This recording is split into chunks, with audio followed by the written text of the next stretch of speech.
Falar de rádio é falar de áudio, e áudio de qualidade. Exatamente. É um desafio para muitas emissoras ainda hoje, e a gente vai conversar um pouquinho sobre isso com o Daniel Stack, do Tudo Rádio. Oi, Daniel, como é que tá? Oi, Giovana, tudo bem? Tudo bem com todo mundo que nos acompanha aqui também. Prazer falar novamente de rádio e áudio. Que bom! Bom, você tem defendido, né, Daniel, bastante a questão do rádio ter uma alta adaptabilidade, Sim. né? Ele tá em todas as plataformas, ele ser multiplataformas, Aham, o que a gente, né, já fala há bastante tempo. verdade. Mas hoje a gente também vê os radiodifusores com uma preocupação muito grande com novas tecnologias, com inteligência artificial, e você mesmo disse que tem momentos que a gente percebe que está sendo deixado um pouquinho de lado a qualidade do áudio em si, né? Sim, O que a sim. gente pode falar um pouco mais sobre isso? Que dicas que você pode dar para o radiodifusor? Na verdade, é quase um mantra, né? De toda a nossa interação em relação também, quando a gente faz alguma análise no Tudo Rádio, assim, a gente tem que sempre partir da ideia de que, sim, trabalhar com todas as novas tecnologias, entender todos esses processos é importante. A gente precisa saber para onde o mundo está caminhando e como que essas novas tecnologias podem nos ajudar no nosso dia a dia. Então, assim, é importante falar de inteligência artificial e utilizá-la também nos seus processos. Então, tudo isso está dado.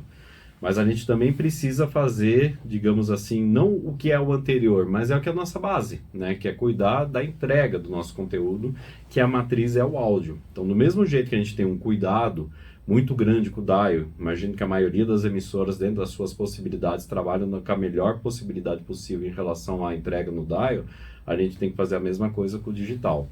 A gente sempre tem que lembrar que a experiência do ouvinte, ela independe. Ele não vai perceber, na verdade, se está ouvindo no dial ou no stream. Para ele, isso não é relevante, essa informação. Relevante para ele é saber se a qualidade no dial está legal, depois ele vai para o stream e está legal, para depois ele voltar para o dial, porque uma pode contaminar positivamente ou negativamente a outra. Então, é assim, ter essa noção. A gente parece que é alguma coisa meio repetitiva, mas a gente recomenda que os radiodifusores façam o seguinte: pega o seu streaming com um fone de ouvido, compare com outro serviço de streaming de música, que seja podcast, para ver se está superior. A gente tem capacidade de deixá-lo superior. E também compare com concorrentes ditas como exemplos, né? Então, assim, vai lá, ouça a sua emissora, ouça a concorrente, volta para a emissora para ver se existe um nível de qualidade aceitável. O ouvinte, ele percebe isso, ele vai entender que uma música é mais animada no serviço de streaming ou numa concorrente do que na própria rádio por causa de detalhes sonoros. Então, assim, eles não vão saber te explicar tecnicamente. Alguns até sabem, alguns são bem interessados nisso, mas a maioria não. E ela vai dizer que aquilo lá não está legal ou aquilo lá está ok. Então, isso é sempre importante. E isso é a nossa base. O streaming de áudio não é algo novo. E a gente, durante muito tempo, a gente vê que as boas práticas, quando elas são adotadas lá no começo do processo, elas surtem efeito no futuro. Então, assim, todas as rádios que hoje são case na parte de streaming, de digital, e isso acaba influenciando a parte de vídeo, de redes sociais, porque toda a entrega digamos assim, até a melhor qualidade possível. Todas essas rádios que são case, elas não começaram ontem cuidando disso. Elas não acharam que isso aqui é um detalhezinho que eu posso deixar um pouco de lado agora, porque o principal é a outra coisa. Então, assim, é um trabalho de passo a passo, de manter essa eficiência, checar sempre como está essa entrega, não deixar a rádio cair no final de semana, por exemplo, entendeu? Então, assim, com o mesmo esmero que a gente cuida de um transmissor, a gente precisa cuidar dessa entrega de áudio digital. Daniel, e antes até da gente começar a Uhum. gravar, a gente estava falando de uma pecinha fundamental nesse processo, que é o técnico, né? Sim, com certeza. Impressionante. Esse cara ele tem que acompanhar Uhum. ali todos os processos dentro da rádio, mesmo que não seja uma pessoa fixa ali dentro, um Sim. profissional, mas essa pessoa é fundamental, né? Fundamental. Para acompanhar e avaliar, pô, será que de repente o problema não é o microfone? Sim, Né? exato. Um cabo? São detalhes. A gente já teve casos de, por exemplo, a gente notificar, assim, tentando ajudar a emissora sobre a história de, aquele áudio não tá legal. E ela vai ver a parte técnica ali, a configuração do plugin, do encoder, do streaming, etc, tá tudo certo. Só que, sim, o áudio você vê que alguma coisa ali falta, mesmo ele apontando que todas as partes ali técnicas estavam ok. Então, às vezes pode ser uma questão de captação, pode ser algum detalhe que, assim, faz toda a diferença na parte de entrega. A gente sabe que isso acontece com o dial. Então, assim, contar com o técnico, ter também o ouvido do artístico, de todo mundo acompanhando e conversando a respeito, é legal.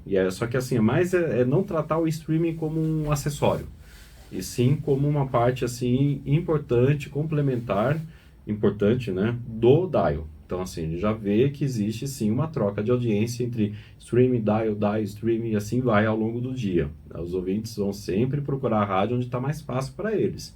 A partir desse processo, se você tiver algum ponto que não esteja legal, provavelmente vai contaminar a experiência do ouvinte, para o bem ou para o mal. Bom, e entrando exatamente nesse ponto, você fala da importância do ao vivo, né? Sim, do áudio sim. em si. O áudio é a nossa matriz, a gente sabe fazer áudio, né? Então, por isso que desde o início, quando começa a se falar de podcast, a gente insiste para os difusores olharem esse tipo de formato, porque ele ele sai de uma matriz que é o áudio ao vivo. Então, você tem uma série de possibilidades que você pode fazer a partir do que você já faz no ao vivo. Estou falando simplesmente replicar ou deixar um programa on demand. Você pode criar uma série de produtos. A maioria dos cases interessantes que nós temos, comerciais ou também de conteúdo, ou as duas coisas, são rádios que entenderam esse processo. Então você tem desde os programetes da rádio que viram podcasts, depois eles são ampliados, como outras ativações, videocast, dá para fazer muita coisa. Isso aqui dá trabalho, mas é importante para a marca e também para você ir agregando valor ao seu conteúdo. Mas o ao vivo, ele é sempre o principal. Nós somos, o diferencial do rádio é o ao vivo. É o que as outras plataformas não possuem, né? Pelo menos até o presente momento não possuem, tirando o vídeo e tal, que você faz transmissão ao vivo. Mas no caso do áudio, ao vivo, é a matriz do rádio. Aí o que a gente faz com isso? Então é errado fazer vídeo? Não, não é errado fazer vídeo. Aquele vídeo ele tem que existir desde que ele respeita aquela linguagem de uma plataforma onde você vai botar o vídeo. Então assim, de repente, se é rede social, vai funcionar melhor cortes. Hoje, pelo menos, segundo a regra que funciona de algoritmo, é o corte. Né? Então assim, você vai respeitando cada plataforma para você ampliar a sua entrega, para você justamente não ter trabalho à toa. Às vezes você vai lá, simplesmente replica, não tem engajamento, aí você acha que a sua rádio não é forte no digital, ela é forte, ela só está entregando de uma maneira que talvez não seja interessante para aquela plataforma ou para a audiência daquela plataforma. E aí isso tudo pode ser usado de uma forma estratégica, justamente para depois converter no áudio. Então a nossa grande missão é criar esses novos produtos e que eles alimentem a nossa matriz. Então, assim, é sempre o máximo de situação que a gente pode criar para que o nosso ouvinte esteja engajado com a nossa programação de rádio, com a nossa marca. Então, assim, a gente atendendo essa audiência, abraçando essa audiência qualquer plataforma que ela esteja, e da melhor maneira possível, do jeito que ela quer consumir aquele conteúdo. Assim, no resumo seria, vamos utilizar as outras plataformas para a gente trazer esse público para o ao vivo e a gente poder, às vezes, dividir depois em pílulas o que foi gravado, o que foi para o ar, para a gente novamente fortalecer essa rádio em outras plataformas. Sim, a gente sempre tem que pensar que se esse conteúdo ele funciona bem para on demand. Se ele funciona bem, coloque, porque as pessoas vão pedir mesmo. Quero ouvir o programa X lá que eu perdi ao vivo, quero ouvir depois. Então essa opção é válida, precisa ter. Mas o jeito que a gente trabalha as redes sociais, também até o YouTube, você tem que entender o que funciona com aquela plataforma. São vídeos curtos? Beleza, o que eu faço com vídeo curto? Vou aproveitar então para tentar criar um conteúdo que engaje ali na rede social, mas ao mesmo tempo depois converta para a minha programação, traga para a minha programação. Mas cria um público totalmente diferente do que vai para a rádio. Não, legal. Aí cria um outro negócio, virou outra situação. Mas em algum momento você vai ter que trazer também esse público de alguma forma para interagir com a sua rádio. Então são várias situações ali que você, num planejamento, você vai ver o que é adequado para a emissora. Então assim, existem fórmulas básicas ali, vídeos curtos nas redes sociais, chamadas com engajamento, entender as mudanças que acontecem nessas plataformas, para justamente você depois potencializar o seu principal. E aí vai ter que estudar caso a caso. Não existe uma cartilha exatamente fechada, existem boas práticas, porque aí depois você vai testando com o seu produto. Claro que a gente não pode generalizar, mas seria aí de repente um bom caminho para uma emissora vender algum desses espaços, né? Fazer uma venda ali de algo no digital, que realmente vai ter um resultado mais interessante, né? Sim, assim, é mais uma oportunidade para monetização no digital. Sim, e é importante, a gente precisa cada vez mais buscar esse dinheiro no digital. E a gente tem que ter consciência de que Às vezes não vem pela programática, mas vem pela venda direta que a gente faz no dia a dia, como a gente vende a nossa programação de rádio. Então, assim, treinar as equipes, mudar a cultura interna da emissora para que elas acreditem no digital, sempre pensando que isso não é em detrimento do dial. Acho que é sempre bom ter essa mente. Às vezes isso em mente. A gente sempre caminha por um processo de que, tá, mas se eu vender o digital, então tô deixando o dial de lado? Então o dial não vai mais valer nada lá na frente? Não, não é isso que a gente está falando. É justamente, tem que saber explicar o dial, tem que saber explicar o digital, como um conversa com o outro, onde que vai ser legal, adequado para o seu anunciante, utilizar de que forma essas ferramentas. A gente tem que ser especialista disso tudo, desse ecossistema. A partir do momento, porque as pessoas realmente estão perdidas, não é só o nosso segmento que enfrenta desafios em relação a isso. É todo mundo querendo saber qual que é a melhor forma de se comunicar, de ter resultado, tem desafios econômicos, uma série de situações. A partir do momento que a gente entende o nosso ecossistema e a gente se posiciona como um veículo que vai ajudar essas pessoas, seja numa venda comercial, seja numa campanha social, qualquer coisa, a gente faz a diferença. A gente tem que transmitir essa confiança.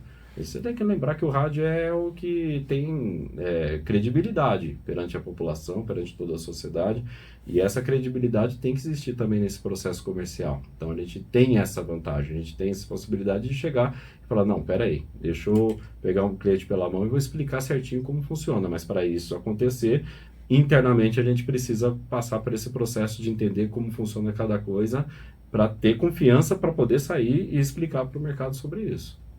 Legal. Daniel, a gente também viu um movimento nos Estados Unidos que aconteceu recentemente, que foi uma parceria, uma união entre a iHeartMedia e a Audacy. Conta pra gente um pouquinho quais são essas duas empresas de mídia dos Estados Unidos e o que isso significa. A iHeart é apenas o maior grupo de rádios dos Estados Unidos e talvez do mundo. Enfim, são mais de 800 emissoras de rádio.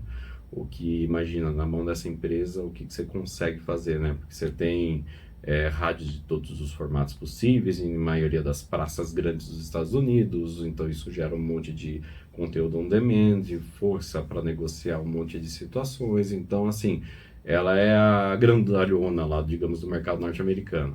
A segunda é a Audacy, que era a antiga Intercom, que vem de uma fusão também com a CBS, enfim, que tem 250 rádios, 300, não lembro qual é o número de cabeça, era bem menor do que a iHeart, porém ela está nos principais mercados dos Estados Unidos. Então, assim, se você analisar qualquer mercado ali, Nova York, Los Angeles, eles brigam assim, cabeça a cabeça pela liderança de audiência. Então, assim, é uma briga bem pesada.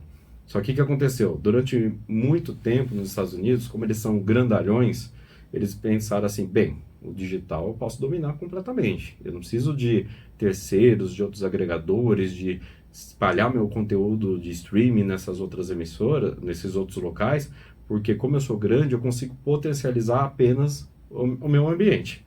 Beleza. Isso foi uma lógica que durou durante algum tempo. A Audacy também fez isso, investiu pra caramba nesse aplicativo também de entrega de áudio, até que no momento fala, o ouvinte não faz muita distinção que se a rádio é do grupo X ou do grupo Y. Ele está me procurando e às vezes ele não me acha. Quais foram os últimos movimentos? Retorno aos agregadores, e agora, talvez o mais chamativo é a Audacy chegar para a iHeart e falar, você tem um grande aplicativo aí. Estou supondo a conversa, né? Mas você tem um muito forte, vou entrar junto. Vou entrar com as minhas emissoras aí também, vou deixá-las disponíveis aí também. Só que assim, um detalhe, aí você fala, então só vale agregadores, né? Agora não preciso mais fazer minhas coisas. Não, a Audacy vai continuar investindo no seu aplicativo, foi o recado que eles deram para o mercado. Os ambientes proprietários deles vão continuar existindo e vão continuar recebendo investimento como os outros fazem também. Só que não vão deixar de distribuir o seu conteúdo nesses terceiros, digamos assim. Por quê? Qual que é a vantagem desse processo?